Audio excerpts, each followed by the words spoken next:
All right, settle in, or don't. Frankly, the Middle Ages didn't care about your comfort, and neither do I. Welcome to Boring Owl. You're about to embark on a journey, not through time in a sleek, digitally enhanced DeLorean, but more like being shoved headfirst into a muddy, disease-ridden cart powered by a donkey with chronic flatulence, hurtling backwards into an era where streaming services involved watching a particularly putrid river flow by, and basic sanitation was a philosophical concept yet to be invented. Forget your TikToks, your Netflix binges, your endless scrolling through the curated highlight reels of other people's equally boring lives. We're going to a time before any of that. A time, if you can even conceive of it, before the internet, before reliable medicine, before even a rudimentary understanding of germ theory. This was a period when the very definition of fun was stretched so thin, so warped by the pervasive stink of everyday life and the constant shadow of death, that it often involved pain, public humiliation, or, most delightfully, the excruciating suffering of others. The premise, then, is simple, yet profoundly unsettling. Medieval life was, to put it mildly, a colossal struggle. It was hard, it was short, and by almost any measure imaginable today, it was profoundly, soul-crushingly dull. Imagine, if you dare, a world where your daily existence was a relentless grind of labor, punctuated by hunger, disease, and the very real possibility of being conscripted to die for some lord's petty squabble over a muddy field. Under such oppressive conditions, a desperate, almost primal need for entertainment arose. People weren't just bored. They were acutely bored, driven to astonishing lengths to inject even a sliver of excitement into their otherwise monochromatic existence. This desperation, this yearning for anything other than another day of monotonous toil and the ever-present threat of plague led directly to a collection of activities that we, from our pampered perch in the 21st century, would consider barbaric, utterly bizarre, or just so bewilderingly pointless that they defy modern comprehension. So, for the next 2.5 hours, we will endeavor to explore the most peculiar, the most unsettling, and frankly, the most profoundly ill-advised forms of medieval amusement. We will dissect them with the clinical precision of a medieval barger surgeon performing an amputation without anesthetic, a detached, slightly judgmental, yet ultimately soporific historical lens. Prepare yourselves, if you can, for tales that are funny in the darkest possible way, steeped in the unvarnished brutality of human history, delivered with a healthy dose of sarcasm, and utterly devoid of anything resembling modern comfort or sensitivity. You will hear of pastimes that will make your current existential dread feel like a pleasant Sunday stroll, activities so far removed from anything you consider leisure that they might just make you question the very concept of human progress. My purpose here isn't merely to inform, though a sliver of education might inadvertently slip in like a persistent flea. No, my primary goal is far more ambitious, far more philanthropic. I aim to lull you into a deep, peaceful slumber. Yes, that's right.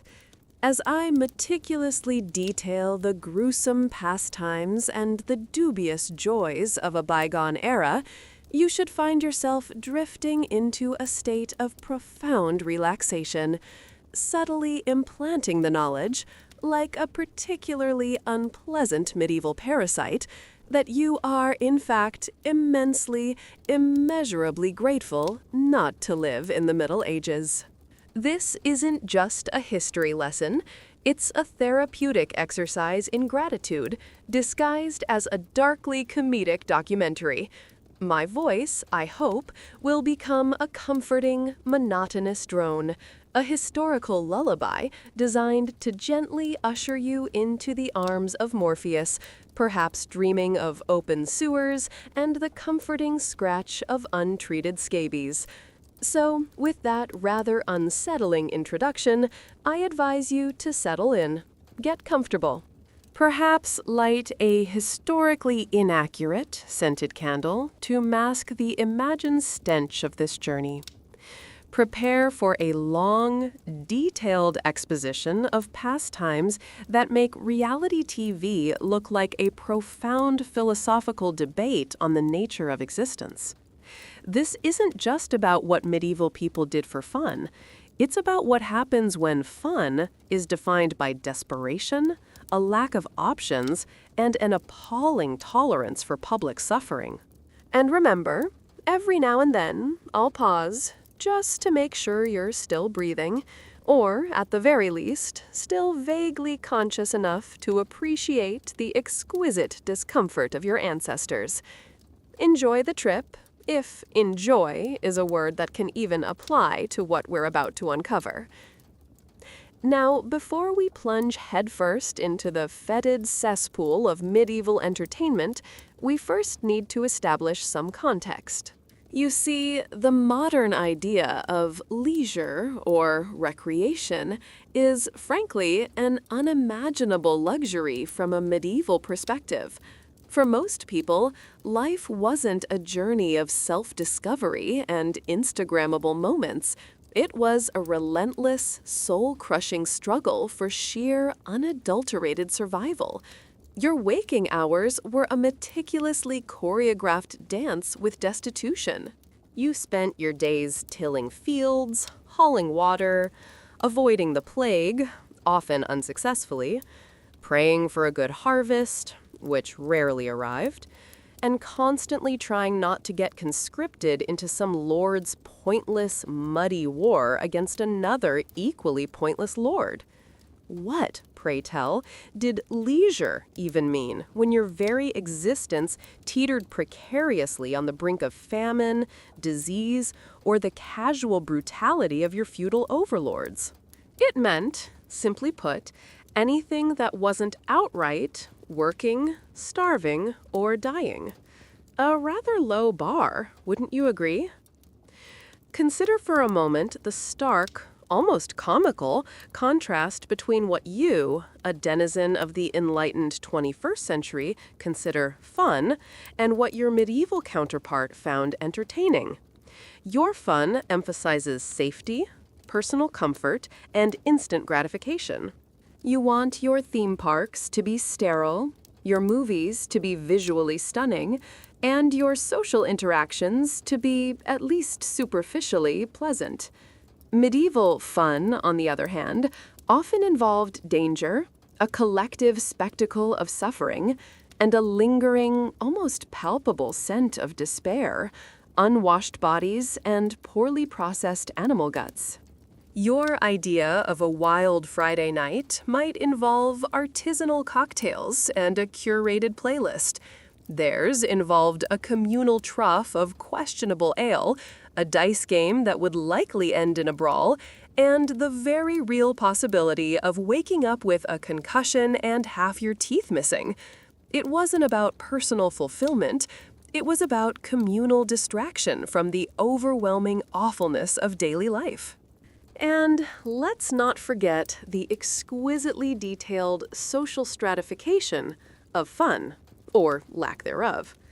How did a serf's idea of a good time differ from a lord's? Well, spoiler alert, one involved slightly less manure, but not by much.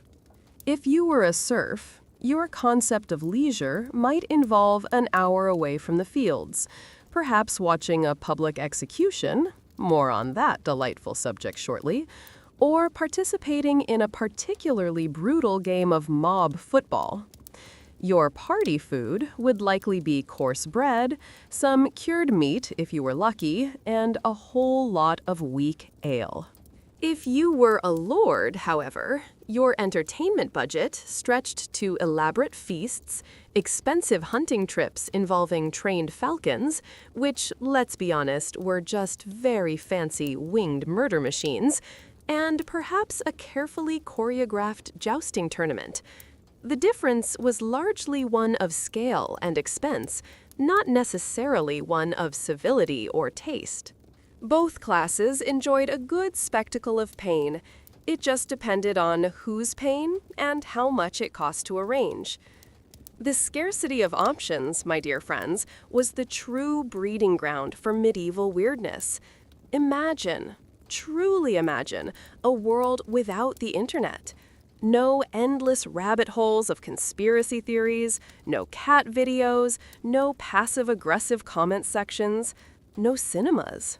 Limited books for the vast majority of the population, and even then, often only religious texts or dry legal tomes that offered about as much entertainment as watching paint dry, only significantly less colorful.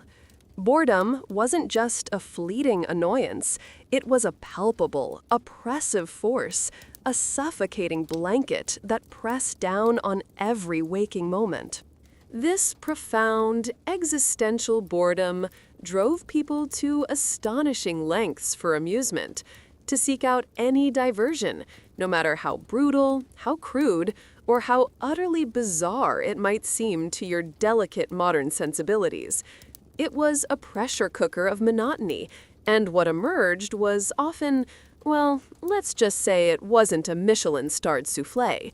It was more like a festering, desperate attempt at distraction. And as a recurring, utterly dry observation, which I promise to punctuate this entire exposition with, let us never forget the pervasive stench. Yes, the smell. It clung to everything. It was the uninvited guest at every feast, the unspoken backdrop to every public spectacle, the invisible olfactory shroud that accompanied almost all medieval activities. You think your local sports stadium smells bad? Try a medieval town square on market day, after a rain, with a public execution in full swing and a sewage ditch running freely down the middle of the street. It was a symphony of rot, excrement, unwashed bodies, stale ale, and fear. So when I describe these fun activities, always add the invisible layer of olfactory assault. Because medieval fun wasn't just seen and heard, it was overwhelmingly, irrevocably smelled. And trust me, it wasn't Eau de Lavender. It was Eau de something that died a week ago and was still very much making its presence known. Let's begin our descent into the charming world of medieval leisure with what can only be described as the undisputed heavyweight champion of public entertainment, the execution. Forget the Super Bowl, dismiss the Academy Awards, scoff at your local multiplex's latest superhero flick. For the medieval populace, a public execution wasn't just a legal deterrent. It was the ultimate community festival, the primetime event that drew crowds from miles around, emptying entire villages and packing town squares. This was the medieval equivalent of a blockbuster movie premiere, a must-see spectacle where the main character's exit was, shall we say, rather definitive. People would travel for days, pack picnics, and bring their children, because what better way to teach a moral lesson than by letting young Eustace watch a man slowly strangle at the end of a rope? It was truly a family affair, albeit one with a significantly higher body count than your average family reunion. The variety of demises on offer was truly something to behold, a testament to medieval ingenuity in the field of human suffering. You had your classic hanging, of course, the most common method, often bungled because quality control wasn't exactly a priority when dealing with condemned criminals. Imagine the spectacle. A poor soul slowly twitching, often for many agonizing minutes, as the local executioner, who was likely a part-time butcher, which tells you everything you need to know about professional standards, struggled to get the knot just right. Then, for the truly egregious offenses, particularly treason, you had the exquisitely horrifying drawing and quartering, a truly spectacular dismemberment that made a slasher film look like a Disney cartoon. First, the condemned was dragged to the gallows, drawn, then hanged, but not to death, merely to the point of near unconsciousness, then disemboweled, often while still alive, and finally chopped into 4 pieces, quartered. A real crowd pleaser, guaranteed to leave a lasting impression, and a rather messy town square. Burning was reserved for heresy or witchcraft, a slow roast that provided a lingering spectacle and an unmistakable odor that would permeate the local bakery's sourdough for days. And then, for the nobility, there was the comparatively quick, clean, and, dare I say, almost dignified beheading. A swift swing of a very heavy, very sharp axe, if the executioner was skilled, and it was all over. If not, well, let's just say multiple blows added an unexpected dramatic flourish. The goal, regardless of the method, was to send a clear message. The actual message, however, was often lost amidst the collective gasp, the ghoulish fascination, and the pervasive sense of morbid excitement. It was a raw, visceral experience, unmediated by screens or special effects, delivered directly to your primitive brain. The audience, you understand, wasn't just passive. Oh no, this was interactive entertainment, a participatory spectacle. They jeered, they hurled rotten food, and, on particularly spirited occasions, something far worse than rotten food at the condemned. They offered prayers, sometimes for the soul of the dying, more often for a good show. And in the aftermath, the truly dedicated spectators might even collect souvenirs, a stray tooth, a finger if it somehow detached, or perhaps a prized bit of rope used in the hanging. Imagine the bragging rights. Oh, this? Just a piece of the rope that dispatched old Thomas the traitor. Good times, good times. It was a macabre form of communal bonding, a shared experience that reinforced social order through the theatrical brutality of public justice. It was democracy in action, medieval style, where your vote was cast by the trajectory of your moldy turnip. Beyond the ultimate drama of execution, you had the more mundane, yet equally delightful, forms of public humiliation, the pillory and the stocks. These weren't just simple deterrents. They were opportunities for the public to physically assault offenders with whatever they had on hand. Rotten fruit, mud, excrement, small stones, all fair game. Imagine the thrill of seeing your annoying neighbor, who perhaps skimped on your ale last Tuesday, locked in the stocks, utterly helpless, and being able to pelt them with last week's expired cabbage. It was a surprisingly effective way to pass an afternoon, a cathartic release of communal frustration, and a rather effective system for generating local gossip. You learned very quickly not to offend your neighbors because the consequences weren't just a passive-aggressive comment on their fence posts, they were a literal shower of indignities. And then, of course, there was the omnipresent, utterly sarcastic moral lesson. The purported educational value of watching someone slowly, painfully die in public was touted as a cornerstone of medieval justice. "See, young Bartholomew," the father would explain, pointing at a contorted figure, "that's what happens when you steal a pig." The theory was that witnessing such horrors would deter others from crime. The reality? It likely just desensitized everyone to violence, normalized brutality, and provided a cheap thrill. It was a grand, theatrical display of power, a reminder of who was in charge, delivered with the subtlety of a sledgehammer to the face. So the next time you complain about your boring commute, just remember, at least you're not walking 3 miles to watch someone's entrails spill out. Yet. Having thoroughly explored the human capacity for cruelty in the town square, let us now turn our attention to the animal kingdom. Because in the Middle Ages, suffering wasn't exclusively a human privilege. Oh no, animals were very much part of the entertainment industry and often unwilling stars. These weren't niche, underground events for a select, depraved few. No, animal cruelty was mainstream, widely accepted, and profoundly popular forms of entertainment, enjoyed by kings, commoners, and everyone in between. If it moved, breathed, and could be made to fight or suffer, it was probably fair game for a medieval sporting event. Think of it as the original extreme sports, only with considerably more actual blood, less fancy sponsorship, and zero concern for animal welfare.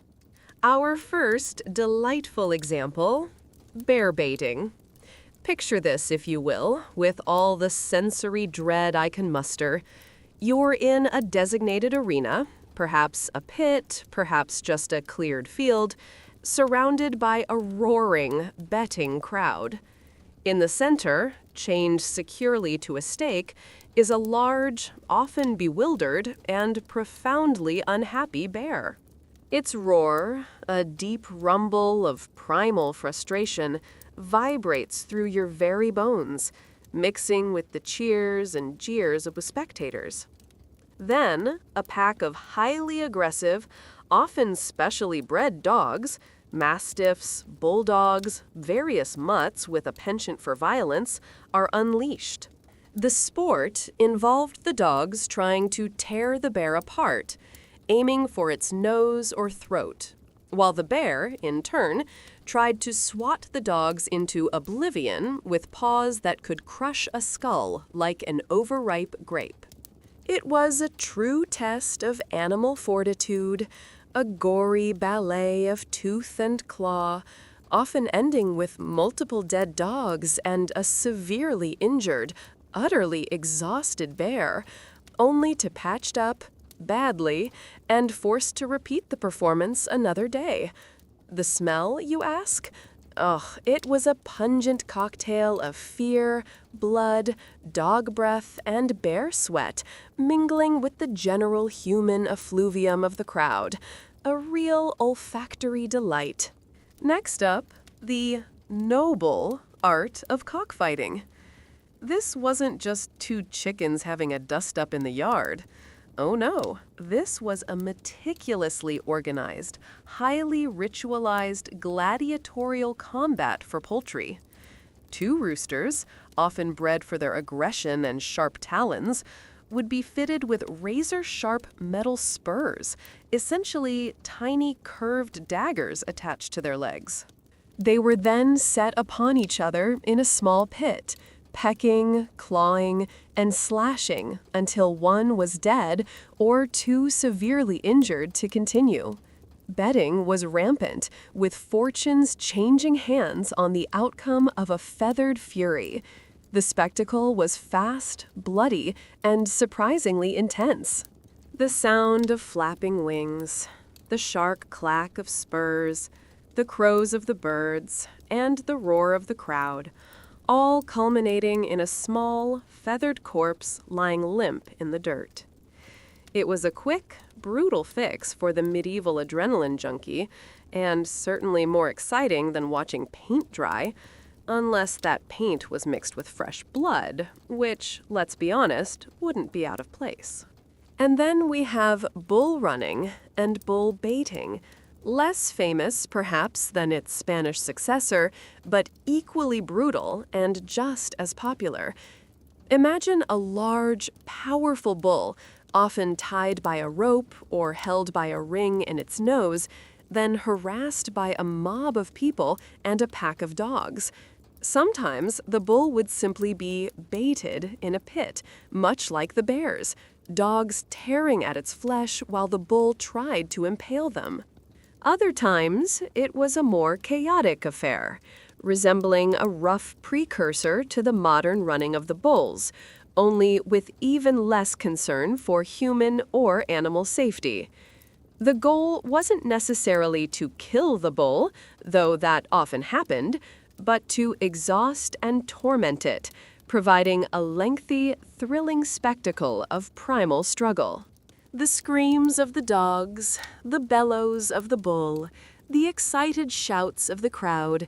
It was a sensory overload, a symphony of violence that passed for an afternoon's entertainment.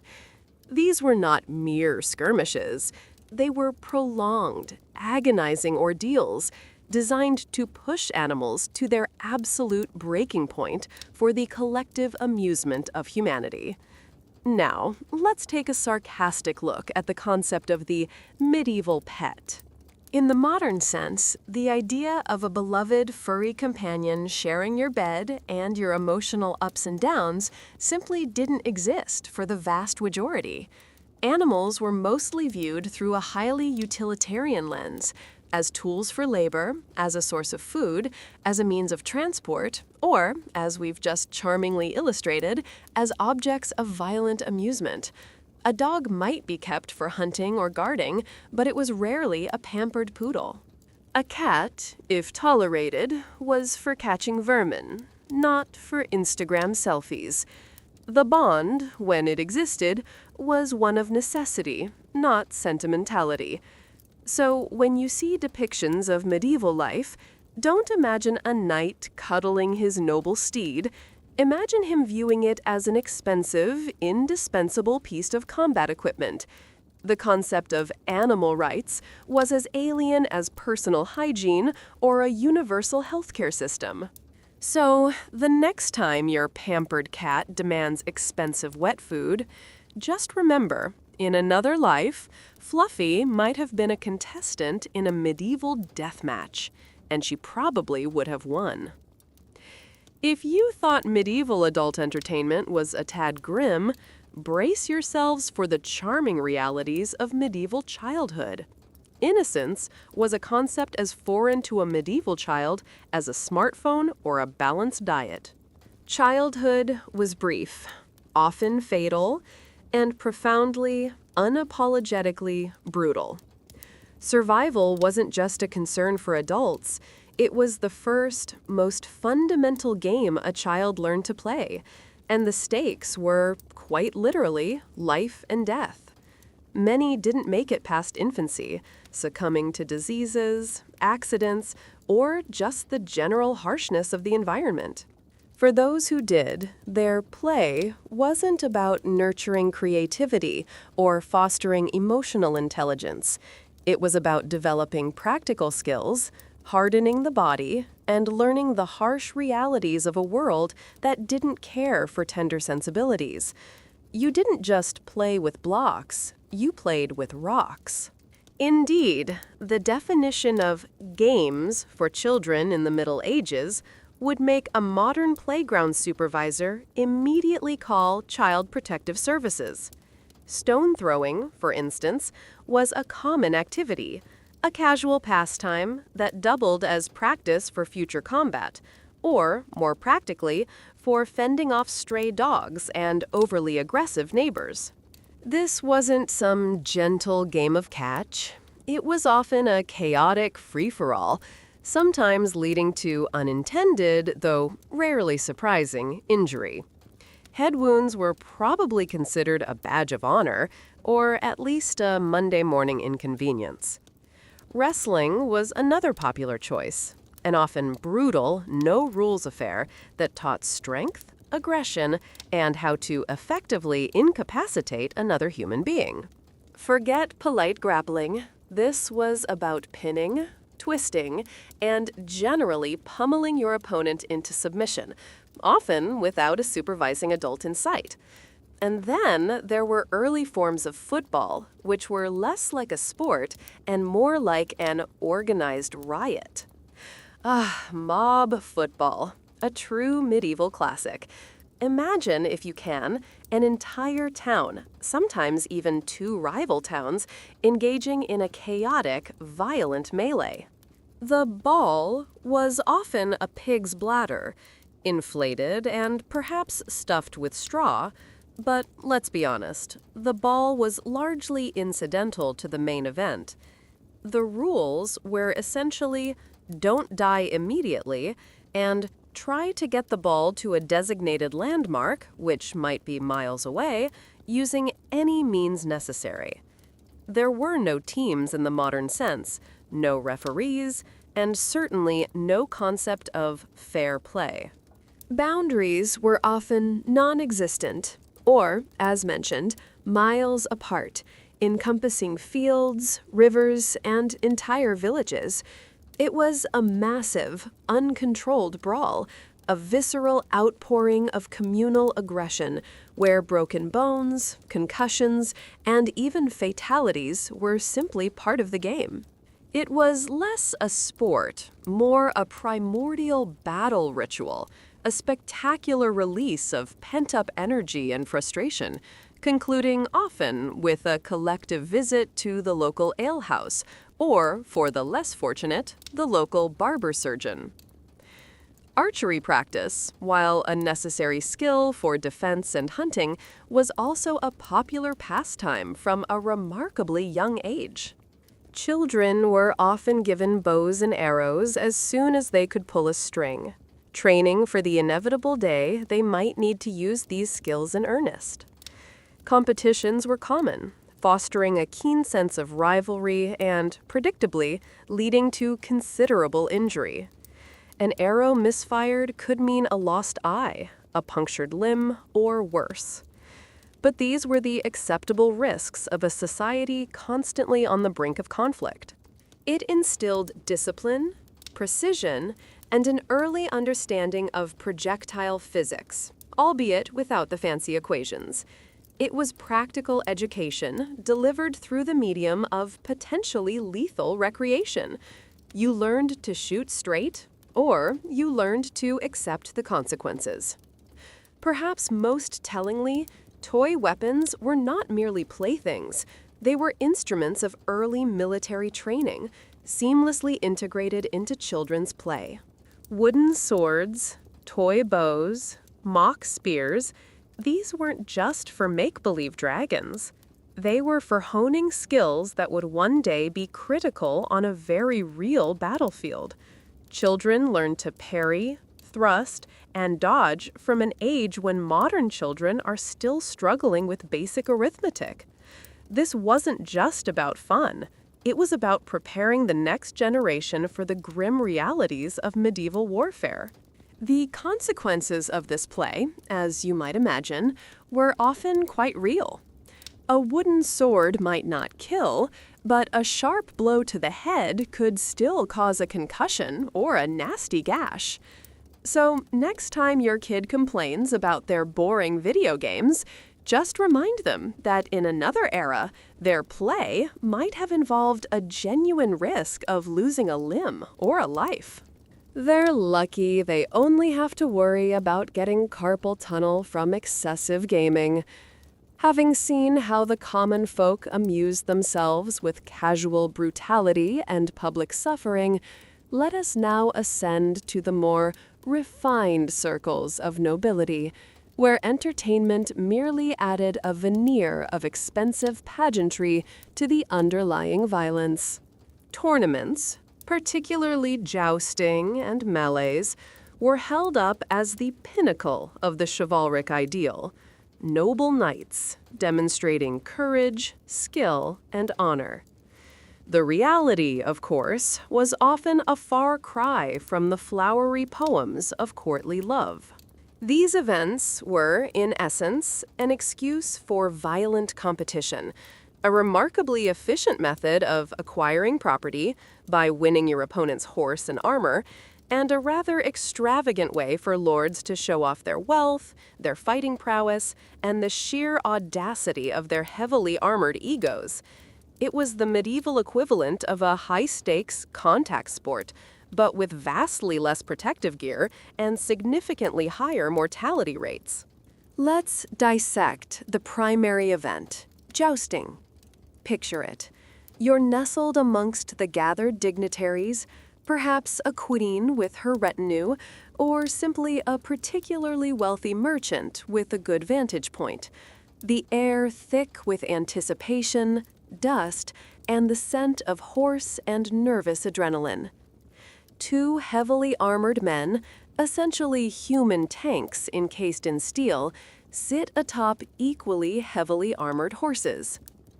They position themselves at opposite ends of a long, often dirt-filled track, separated by a barrier called a tilt.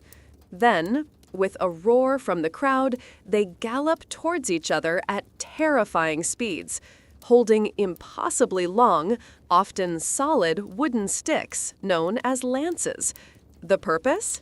To unseat the opponent with the sheer force of impact. Or, even better, to shatter the lance on their shield or helmet with a resounding crack that echoes through the arena. It was a physics experiment in blunt force trauma, disguised as a gentlemanly sport. The risks involved in such a pastime were not for the faint of heart, or, for that matter, for anyone with a strong aversion to significant bodily harm. We're talking broken bones, often multiple, concussions, severe ones, not just the kind you get from bumping your head on a cabinet, internal bleeding, a silent killer, very popular in the Middle Ages, and blunt force trauma that could turn your insides into a rather unappetizing puree. Helmets were protective, but not invincible. Armor was strong, but the sheer kinetic energy of two horses and two armored men colliding was immense. It was a high-speed car crash, but instead of airbags, you had a steel breastplate and a prayer. And it was all for show, for glory, and for the chance to win another man's horse. A truly noble pursuit, wouldn't you agree?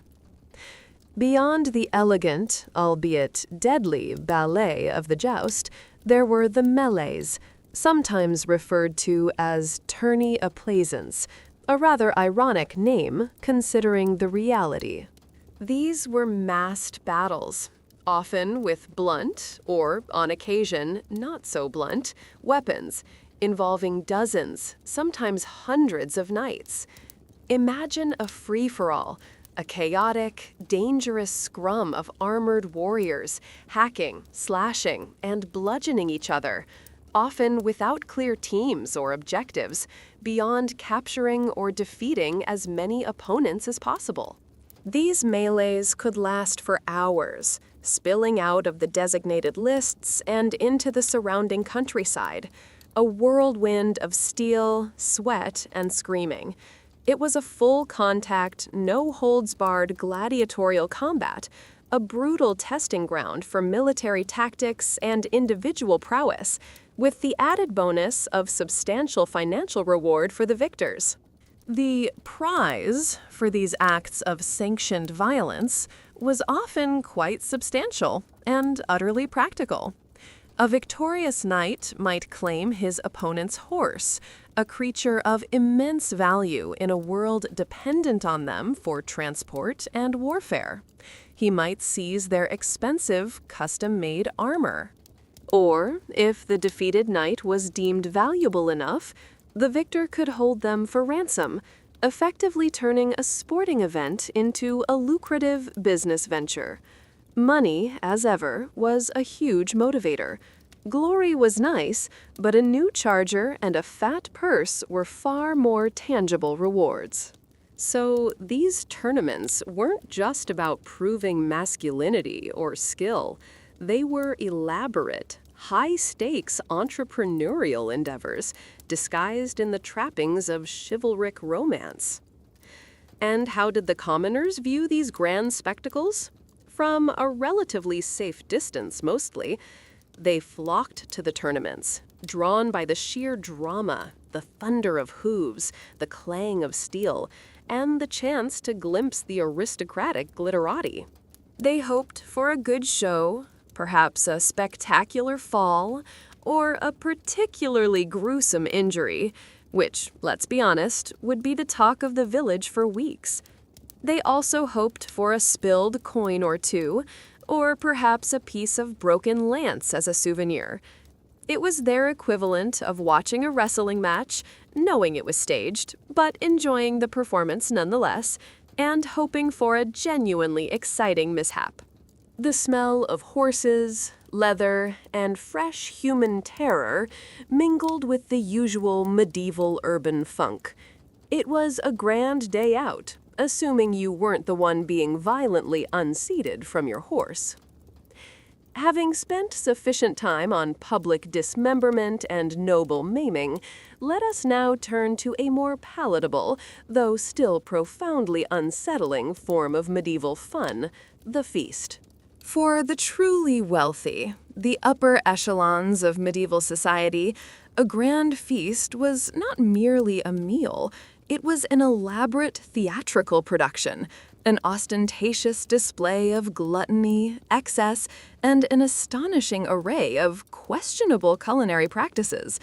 Imagine, if you will, being crammed into a drafty, smoky great hall, the air thick with the smell of roasting meat, stale wine, and hundreds of unwashed bodies.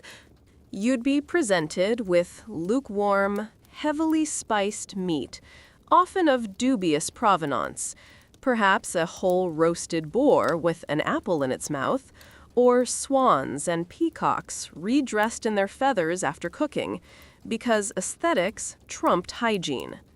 The wine, often watered down or doctored, flowed freely, masking the fact that the water itself was probably teeming with disease. It was less about exquisite taste and more about overwhelming quantity, a gastronomic assault designed to impress rather than delight. The entertainment at these feasts, particularly for those without the joy of a good joust or a fresh execution, often fell to the court jesters and minstrels. These were the paid entertainers, often the only ones available in an era devoid of recorded music or television. The jester, a figure of carefully cultivated madness, would tell riddles, perform acrobatics, and deliver jokes that were probably only funny if you were already half drunk on medieval ale or desensitized by chronic malnourishment. Their humor was often crude, relying on slapstick and satire directed at the lesser nobles, carefully avoiding anything that might offend the lord who was paying their wages. Minstrels would play their lutes, flutes, or shawms, singing ballads of love and war, often repetitive and mournful, providing the sonic backdrop to the boisterous consumption. What imagines their comedic timing and musical prowess varied wildly, much like a modern open mic night, only with a significantly higher risk of being beheaded if your act bombed. And then there were the table manners, or, more accurately, the profound lack thereof. Eating with fingers was the norm. Forks were a rare, highly suspect Italian novelty for the effete. Shared trenchers, thick slices of stale bread used as plates, were passed around, soaking up the juices, only to be given to the poor or the dogs at the end of the meal. Communal drinking cups were standard, shared amongst multiple diners, a veritable petri dish of medieval delight. Napkins were non-existent, so you wiped your greasy hands on your clothing, or perhaps the family dog. Spitting, belching, and even more unspeakable bodily functions were considered perfectly acceptable at the dinner table.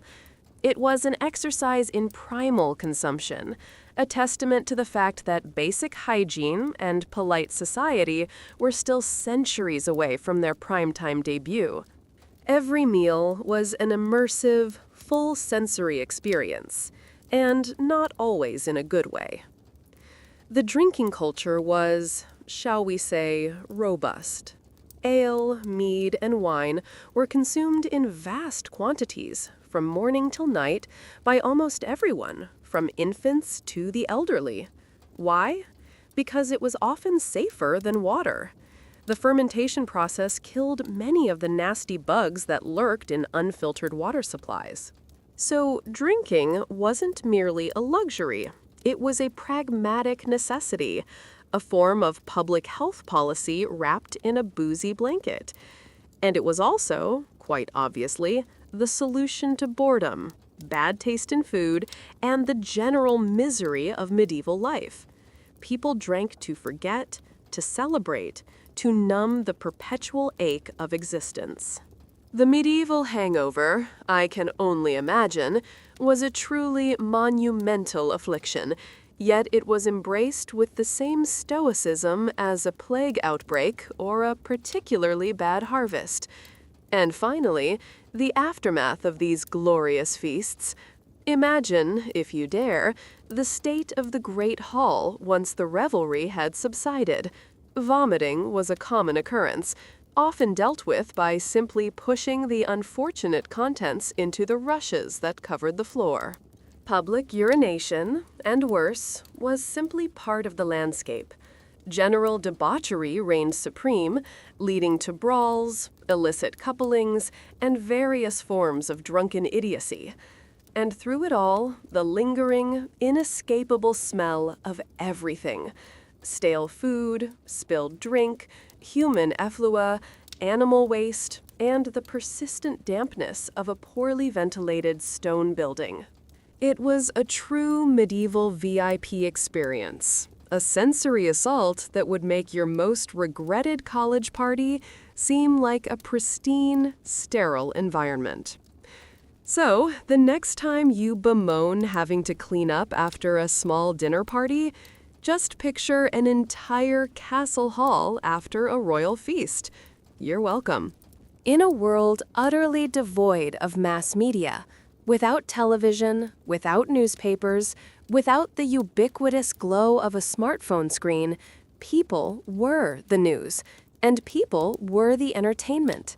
Your local community was your social network, your gossip column, and your reality TV show all rolled into one pungent package. The arrival of a stranger, any stranger, was an event. The oddities of your neighbors were a constant source of fascination and commentary.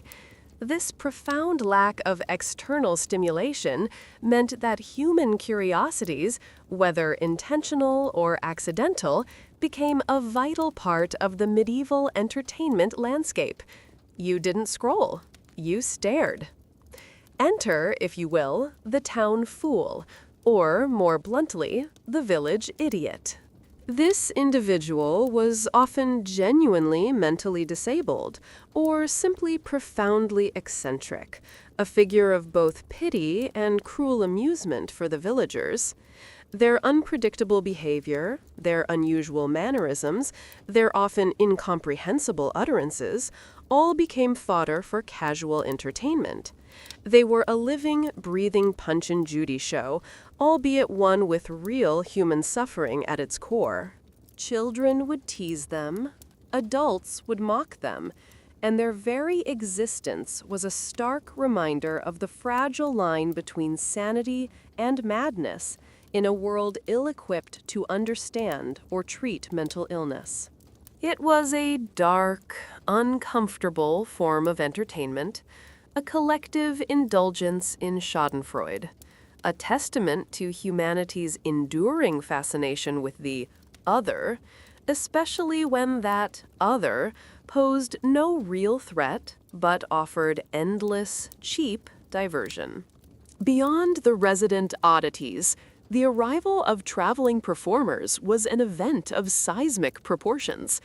Jugglers, acrobats, strongmen, storytellers, puppeteers, these itinerant entertainers were viewed with a mixture of suspicion. Were they vagrants, thieves, witches, and eager anticipation? They brought novelty, a splash of color, and a brief respite from the grinding monotony of village life. A juggler tossing brightly colored balls, an acrobat tumbling with impossible grace, a storyteller weaving tales of heroic knights or mischievous fairies. These were moments of genuine magic, fleeting glimpses of a wider, more exciting world. They were the medieval equivalent of a traveling circus, albeit one with considerably fewer safety regulations and a much higher chance of impromptu brawls amongst the audience. They offered a window to the outside, even if that window was often fogged with the breath of 100 peasants. And speaking of traveling performers, let us not forget the bears. Yes, bears again. Not just bears fighting to the death in a pit, but bears performing rudimentary dances under duress, led by an entertainer with a ring in its nose and a long chain. These were the dancing bears, lumbering, often ill-tempered creatures forced into unnatural movements to the tune of a pipe or drum. It was a spectacle of coerced entertainment, a testament to the human desire to dominate nature and then make it perform tricks. The crowds loved it, of course, marveling at the sheer power of the beast and the audacity of the man who controlled it. It was a strange, unsettling blend of animal exploitation and crowd-pleasing spectacle, a poignant reminder that medieval entertainment often came at the expense of another creature's dignity and well-being. Then there was the traveling charlatan doctor. Oh, what a performance! In an age where actual medical knowledge was rudimentary at best, and often fatal, these charismatic hucksters were rock stars. They traveled from village to village, setting up their stalls with dramatic flair, selling snake oil, tinctures of questionable origin, and performing miracle cures with all the theatricality of a seasoned showman. Imagine the spectacle. A man claiming to cure everything from impotence to the plague, with elaborate gestures, booming pronouncements, and perhaps a carefully staged healing of a confederate in the crowd. They preyed on hope, deception, and the general lack of effective medicine, offering a tantalizing glimpse of relief where none often existed. It was a spectacle of hope, gullibility, and the raw power of persuasive rhetoric. And for the audience, it was as compelling as any modern reality show, only with a much higher chance of actually causing more harm than good. You weren't just watching, you were investing, often with your last copper coin, in a theatrical illusion of well-being. Now, for a truly timeless triad of human recreation, the activities that transcend eras and social strata, the ones that make us question how much we've truly evolved: gambling, drinking, and prostitution. These weren't just vices in the moralistic sense. They were profoundly popular forms of entertainment and social interaction in the Middle Ages, thriving in the dimly lit corners and boisterous centers of every town and village. Let's begin with gambling. It was pervasive, a constant hum beneath the surface of daily life. Dice games, often featuring loaded dice because integrity was not a medieval virtue, were immensely popular, played in taverns, at markets, and even in the quiet corners of churches, though probably less enthusiastically there. Card games, when they eventually made their appearance from the East, also quickly caught on, offering another avenue for risk and reward. but medieval people would bet on literally anything. A pig race down the muddy street? Absolutely. A dogfight? Of course. Who could belch the loudest after a particularly potent ale? A guaranteed crowd pleaser. The stakes could range from a few copper coins to entire fortunes, from a peasant's meager savings to a nobleman's land. Gambling offered a fleeting escape from the predictability of fate, a chance, however slim, to alter one's circumstances through a roll of the dice or the turn of a card. It was an addiction, a thrill, and a destroyer of lives, all wrapped up in a cheap, sweaty package. The true social hubs for commoners, the beating heart of medieval communal life, were undoubtedly the taverns and alehouses. Imagine a scene that would make your local dive bar look like a pristine, Michelin-starred establishment. Dark, smoky, from hearth fires, not cigarettes, though the air quality was probably comparable. Loud and brimming with dubious characters. The air was thick with the smell of stale ale, unwashed bodies, and simmering disputes. Here, news was exchanged, deals were struck, songs were sung, often badly, and fights inevitably broke out. It was a democratic space where serf and artisan, traveler and local could rub shoulders, united by the common pursuit of getting gloriously, irrevocably inebriated. These establishments were not merely places to drink. They were community centers, job markets, gossip mills, and impromptu stages for bards and brawlers alike. Alehouses, in particular, were found in almost every village, a ubiquitous fixture of the medieval landscape. They served ale of highly variable quality, often brewed on site by the alewife, whose skills determined the popularity and reputation of her establishment. This wasn't craft beer. This was survival juice. The ale was often thick, cloudy, and low in alcohol content, though some stronger brews existed, designed to be consumed in vast quantities throughout the day as a safer alternative to water. It was a staple, not a luxury. Imagine your grandmother's lukewarm soup, but fermented and potentially intoxicating. The taste varied wildly. Some would be pleasantly malty, others sour and bitter, barely potable. Yet it flowed because it was liquid sustenance, a source of calories, and a reliable numbing agent against the general unpleasantness of medieval life. Cheers to that, I suppose. And then, as an enduring, if less celebrated, part of urban life, there was prostitution. Often tolerated, sometimes even regulated by town authorities, who saw it as a necessary evil or a pragmatic solution to certain desires, it was a visible part of the urban fabric. Brothels existed, sometimes openly, sometimes discreetly, offering services that catered to a wide range of budgets and tastes. Prostitutes, known by various terms from common women to stew women, were a recognized, if marginalized, segment of society. While not necessarily fun for those engaged in the profession, for the patrons it offered a different kind of release, a private indulgence away from the public eye, or, at least, less public than an execution. It was a testament to the enduring human urges that refuse to be suppressed, regardless of the prevailing moral or religious strictures. However, these common vices were not without their significant, often devastating consequences. Debt, accrued through reckless gambling, could ruin lives, leading to destitution, imprisonment, or even servitude. Violence, fueled by copious amounts of ale and the volatile atmosphere of taverns, was a constant threat, resulting in injuries, brawls, and even murder.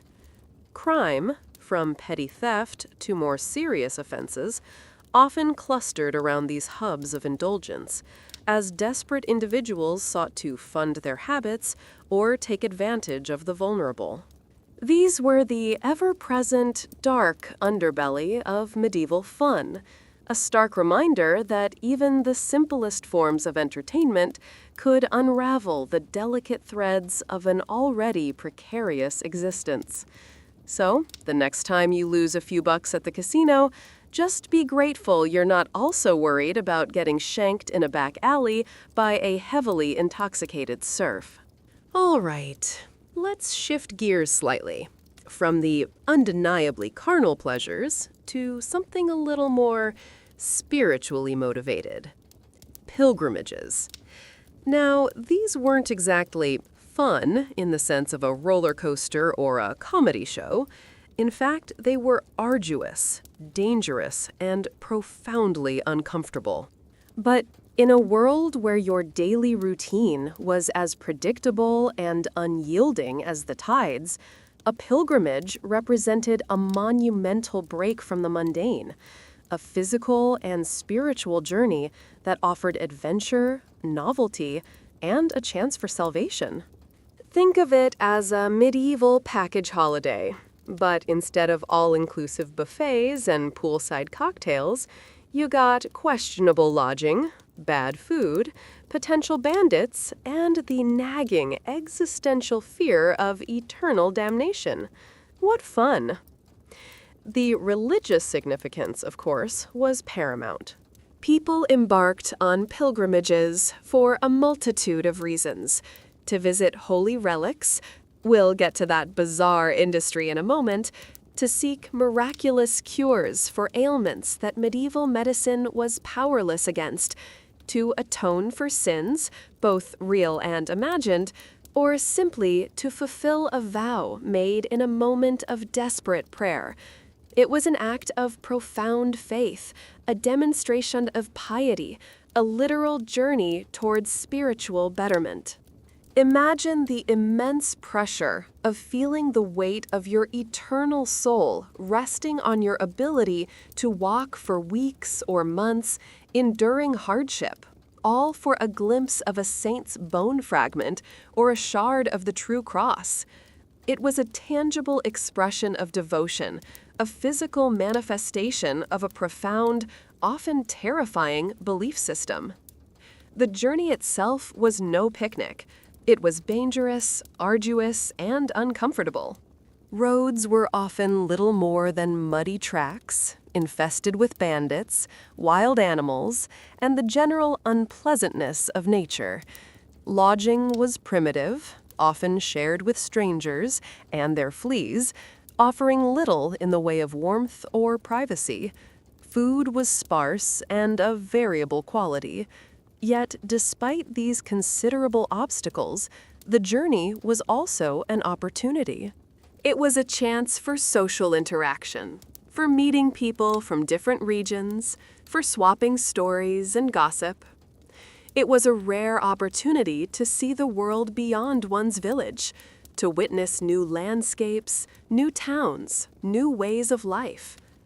It fostered a sense of community amongst fellow pilgrims, a shared hardship that created powerful bonds. So, while your body might ache and your stomach might grumble, your mind was finally stimulated. Your senses overwhelmed by new sights and sounds, far from the familiar, suffocating monotony of home. And then, oh, the magnificent, bizarre industry of relic tourism. This was the commercial heart of medieval pilgrimage. Every major church, every venerated shrine, housed a collection of holy relics, saintly body parts, a finger, a tooth, a lock of hair, fragments of the true cross, vials of martyr's blood, the Virgin Mary's breast milk, yes, really, or even an angel's feather. The authenticity of these objects was, shall we say, highly debatable. Many were blatant fakes, produced by enterprising monks or opportunistic merchants. But their perceived power, Their ability to perform miracles or grant indulgences drew untold thousands. Imagine the sheer spectacle of crowds pressing forward, desperate to touch or even glimpse a bone fragment, convinced it held the key to their salvation or healing. It was a lucrative business, built on faith, gullibility, and an astonishing tolerance for anatomical dissection, turning churches into veritable museums of dubious mementos. So, the experience of a medieval pilgrimage was a chaotic, often contradictory blend of piety and pragmatism, discomfort and discovery. It was a medieval road trip, complete with questionable lodging, think ancient flea-infested motels, bad food, think stale bread and rancid cheese, potential bandits, think highway robbery, not just inflated gas prices, and the constant, nagging fear of eternal damnation. Think a really, really bad Yelp review for your soul. But it was also a profound adventure, a chance to escape, to explore, and to seek meaning in a chaotic world. It was a physical manifestation of faith, a quest for the divine that doubled as a necessary dose of excitement and novelty. What fun indeed. And when you finally returned home, weary, lighter in purse, but perhaps spiritually renewed, you had stories to tell, and a temporary immunity from the ultimate boredom of daily life. Having explored the visual and visceral spectacles, let's now tune our ears to the auditory landscape of medieval amusement: music. Before noise-canceling headphones and personalized playlists, music was a raw, live, and deeply communal experience.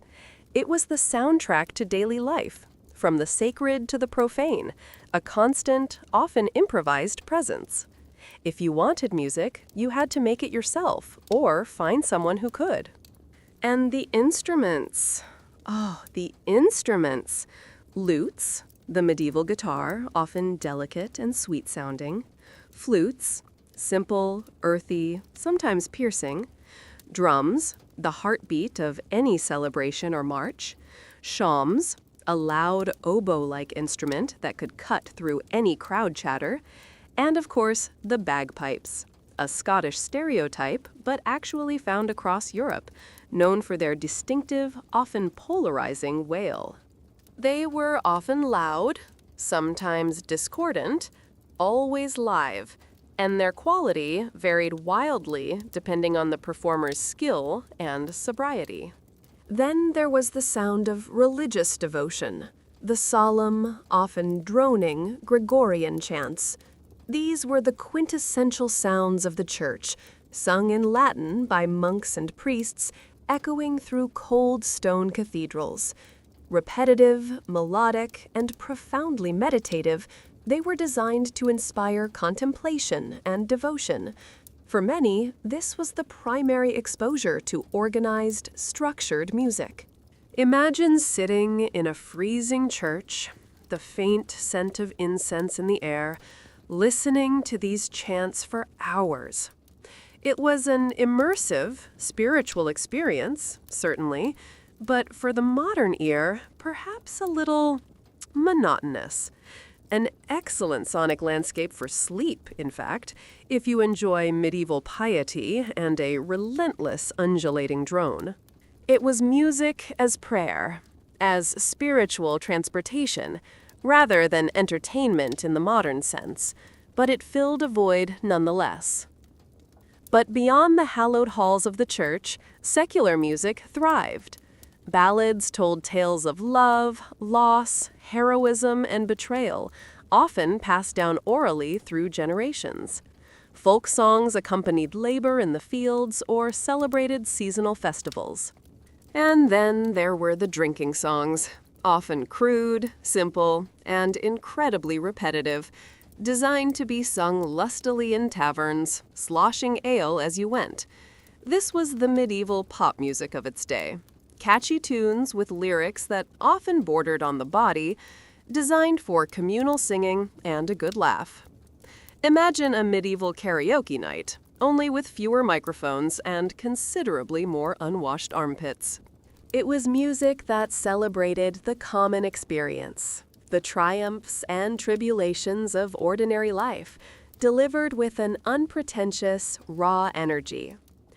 The purveyors of this secular music were the minstrels and troubadours, the traveling musicians and poets who crisscrossed the medieval landscape. They were the original influencers, spreading news, gossip, and entertainment from court to court, village to village. A skilled minstrel could command a good wage, entertaining lords with epic tales and sweet melodies. A less skilled one might merely scrape by, playing for pennies in a tavern. They were the cultural conduits of their time, connecting disparate communities, preserving stories, and bringing a touch of glamour and excitement to otherwise isolated lives. They were the closest thing medieval people had to a radio station, a live, walking, talking, singing source of information and amusement. The crucial difference, of course, was the lack of recording technology. Music was live, ephemeral, and varied wildly in quality depending on the performer and, crucially, how much ale they'd consumed before their set. There were no perfect studio recordings, no auto-tune, no endlessly repeated hits. Every performance was unique, subject to the whims of the musician, the acoustics of the space, and the mood of the audience. This meant that, while music was everywhere, it was also fleeting, an experience to be savored in the moment rather than consumed on demand. It made each performance a special event, a living piece of culture, untainted by the digital immortality we take for granted today. So, next time you complain about your Spotify skipping, just remember, at least you don't have to hire a possibly tone-deaf lute player to get your musical fix. Let us delve now into a particularly fascinating and often horrifying intersection of medieval life: medicine, or rather, the lack thereof, and how medical procedures, far from being private, sterile affairs, often became a peculiar form of public entertainment. This was an era where the average person's understanding of the human body was rudimentary at best and wildly inaccurate at worst. Disease was rampant, pain was a constant companion, and the methods of alleviating suffering were often more terrifying than the affliction itself. Behold, the barber surgeon. Not just your friendly neighborhood hair cutter, but also the local medical professional, performing a wide array of procedures, often in public, without anesthesia, to a captive and often horrified audience. Imagine sitting on a packed market square, trying to sell your turnips, while just a few feet away, a barber surgeon is yanking out a tooth with a rusty pair of pliers, or setting a broken bone with a series of agonizing jerks and twists. Or, for the truly squeamish, lancing a boil, releasing a torrent of pus and blood that would flow freely onto the cobbled street. It was a gory show, a raw, unvarnished display of human resilience and medical barbarity. The screams, the smells, the sheer spectacle of it all, it certainly drew a crowd. It was reality TV before cameras existed, a visceral drama played out for all to see. And then there was bloodletting, the ultimate cure-all, performed with enthusiastic regularity for almost any ailment. Feeling sluggish? Bloodletting. Have a fever? Bloodletting. Suffered a grievous wound? More bloodletting. The belief was that illness stemmed from an imbalance of the body's humors, and that removing bad blood would restore the equilibrium. Watching someone's blood drain into a bowl, often in the public square or a tavern, was strangely compelling. It was a ritual, a theatrical act of purification, performed by anyone from a trained barber surgeon to a peasant with a sharp knife and a willingness to try anything. The sight of the crimson fluid, often thick and viscous, slowly filling a bowl, was both disgusting and fascinating, a stark reminder of the fragility of life and the desperate measures taken to preserve it. Amputations were, predictably, a common procedure for grievous injuries, particularly those sustained in battle or from agricultural accidents that had gone septic. A crushed limb, a gangrenous wound, these often left the barber surgeon with only one option: remove the offending appendage. Horrific to watch, performed often with a speed born of practice and the victim's agonizing screams, and usually without any form of effective pain relief beyond a swig of ale or a blunt object to bite on. And the success rate? Well, let's just say it was often fatal, with infection or blood loss claiming the patient shortly after the operation. But the sheer drama of it, the raw courage of the patient, the swift brutality of the surgeon, it was a spectacle that demanded attention, a grim testament to the hard realities of medieval existence. Then we have the crazy house, early asylums where the mentally ill were sometimes put on display for public amusement. These were not hospitals in any modern sense, but rather places where individuals deemed insane were confined, often in deplorable conditions. And in some instances, they were treated more like zoo animals than patients, gawked at by curious crowds who paid a small fee for the privilege. Imagine the discomfort, the horror, the profound sadness of seeing human beings in such a state, their suffering made into a macabre carnival attraction. It was a stark reminder of the medieval world's lack of understanding and compassion for mental illness, turning profound human suffering into a source of entertainment for the insensitive and the morbidly curious. Finally, let's acknowledge the plague doctors. A terrifying spectacle in themselves, with their distinctive, bird-like masks filled with aromatic herbs to ward off the bad air, and long robes, these figures were a stark, walking reminder of death's omnipresence during outbreaks. Their very appearance signaled the approach of the Black Death, a scourge that could wipe out entire populations.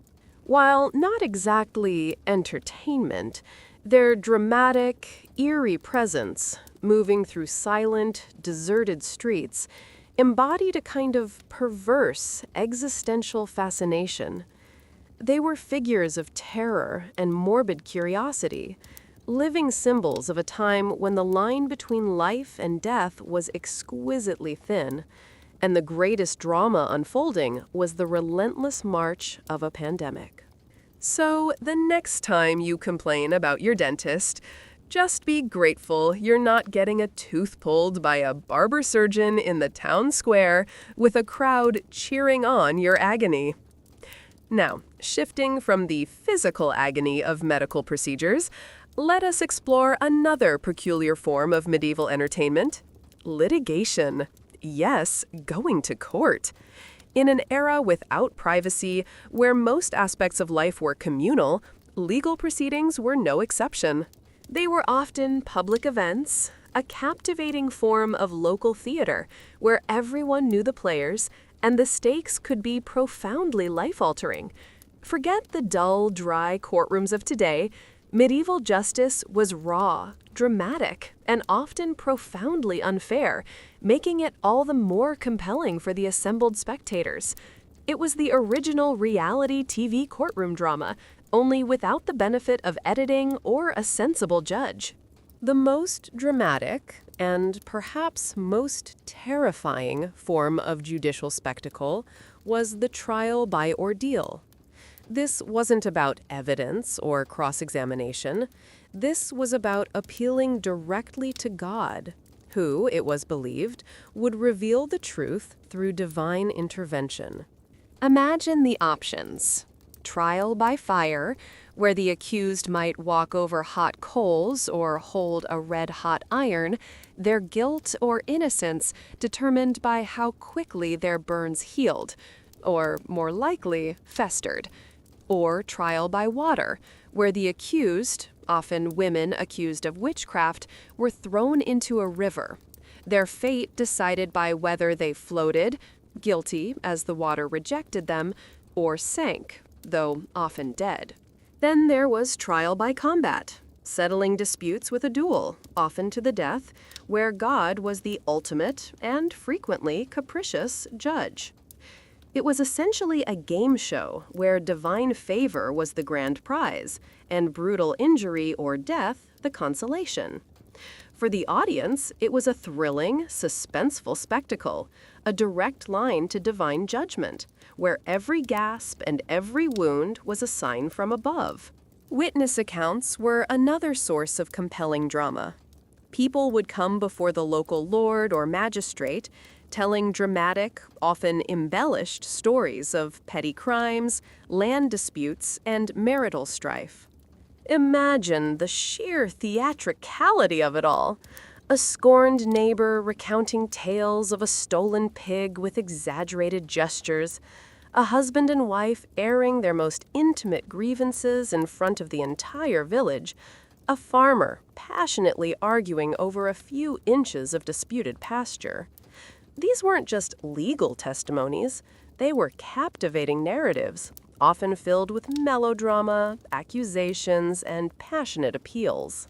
It was a chance for everyone to see their neighbor's dirty laundry aired in public, a collective indulgence in gossip and schadenfreude, making it far more entertaining than any carefully constructed legal argument you'd hear today.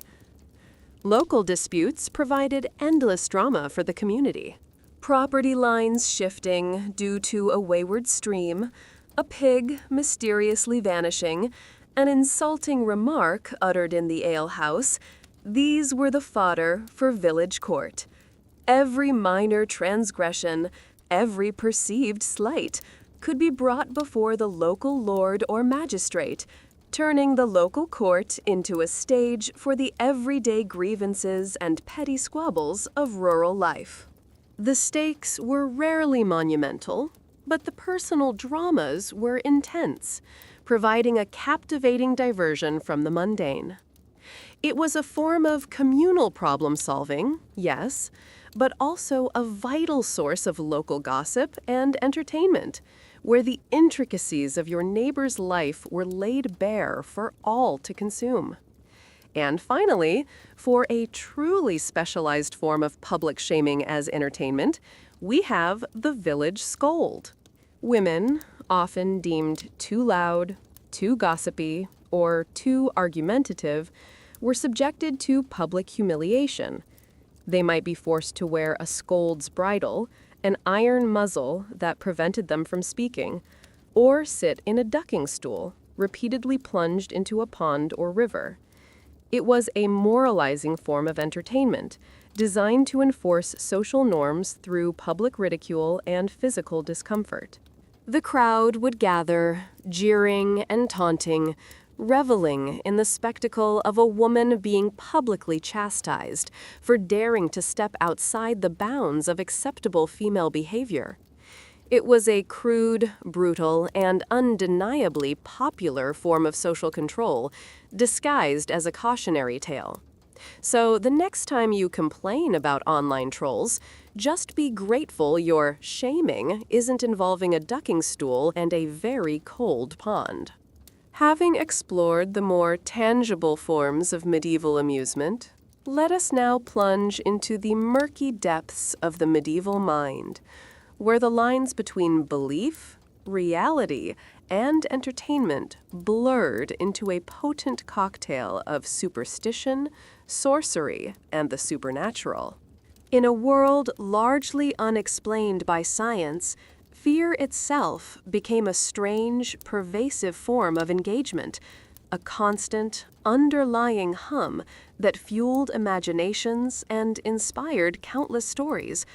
It was entertainment derived from the unknown, from the ever-present possibility of unseen forces at work. Everyday magic was deeply integrated into daily life.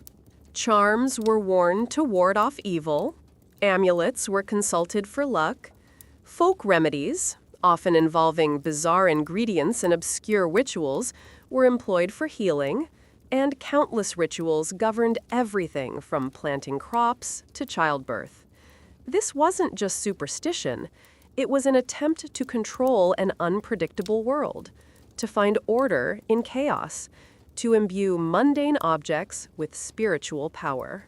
These practices, passed down through generations, were a source of comfort, fascination, and, at times, genuine terror.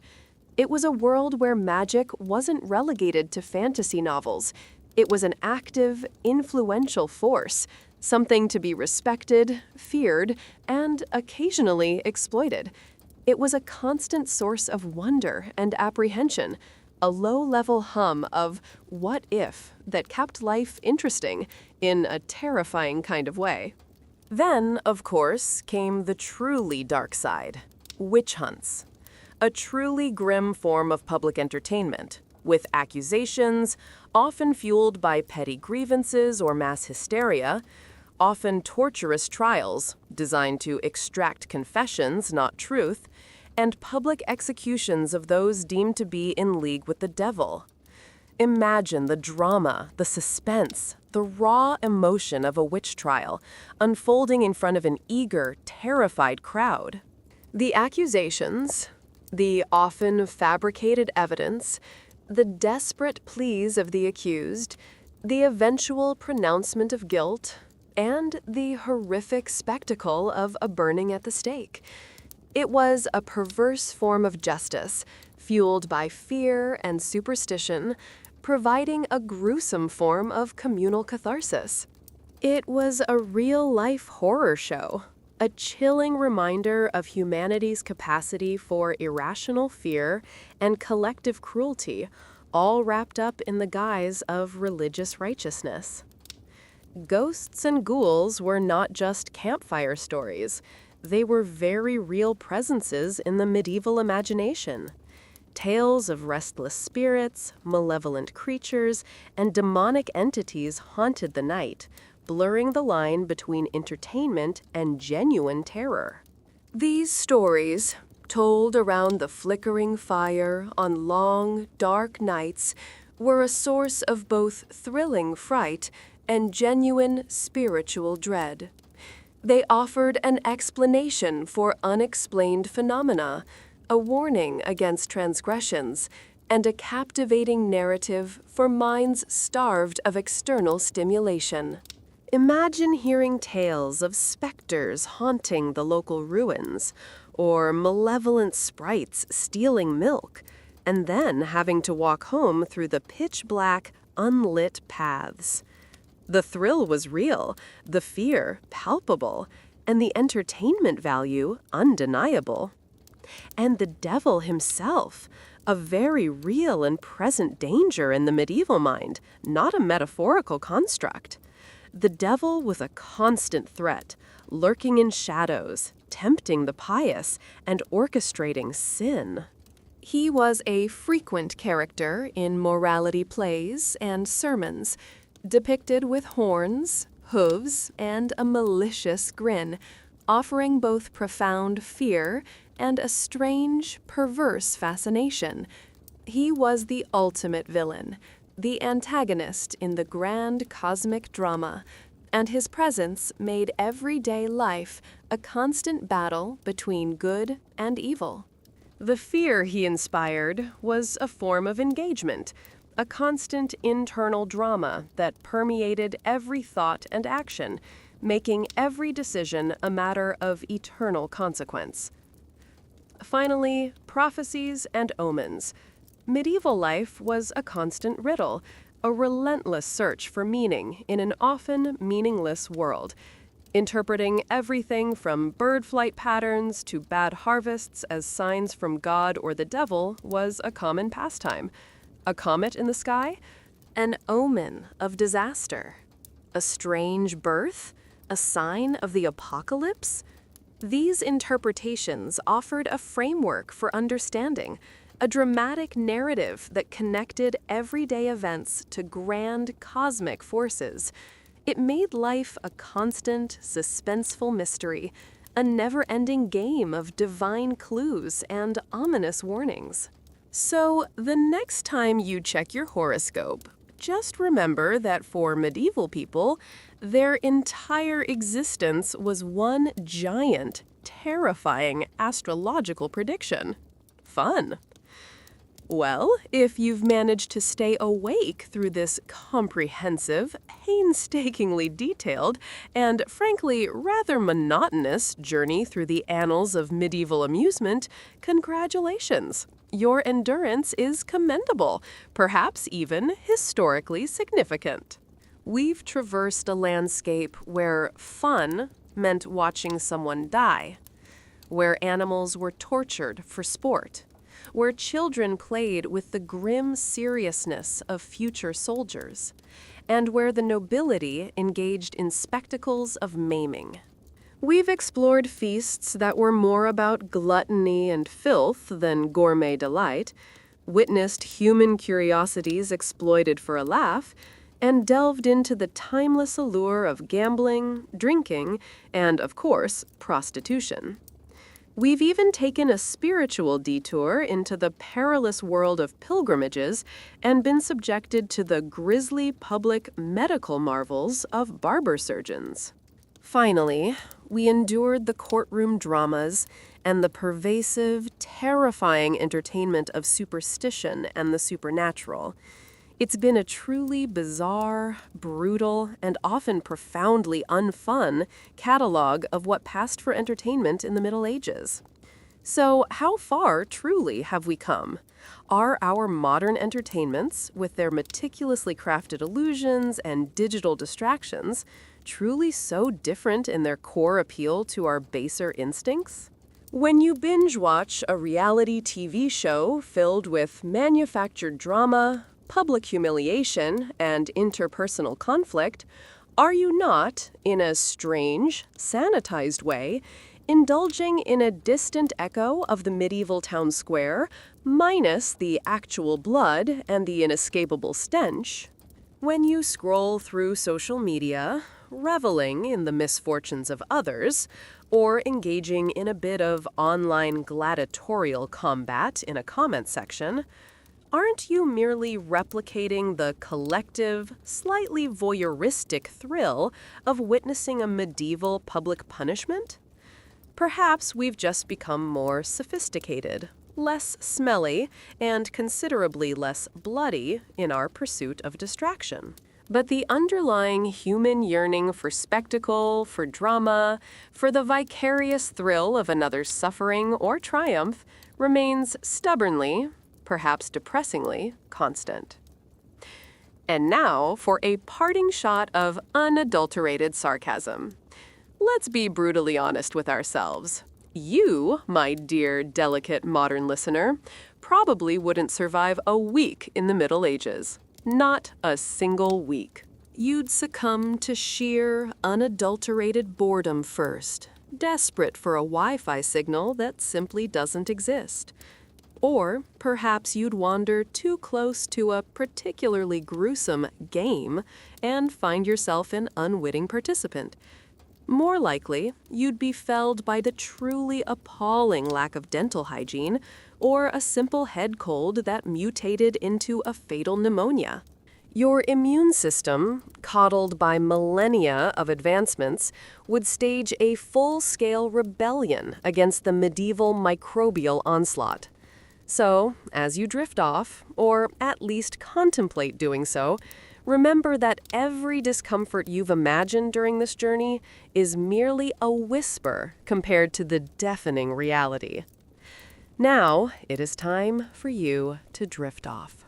Gently encourage your eyelids to close, your breathing to deepen, your mind to empty of all worries, perhaps dreaming of a simpler, smellier, more violent time. Or, more likely, being immensely grateful for indoor plumbing, readily available antibiotics, and the endless, mindless comfort of streaming services.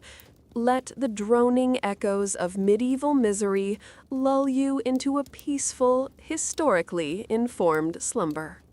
If you've managed to stay awake, defying the very purpose of this auditory excursion, consider subscribing. Or don't. History, much like the medieval peasants we've so eloquently discussed, doesn't particularly care. It simply is. Farewell for now. May your dreams be free of plague, public executions, and suspiciously strong ale.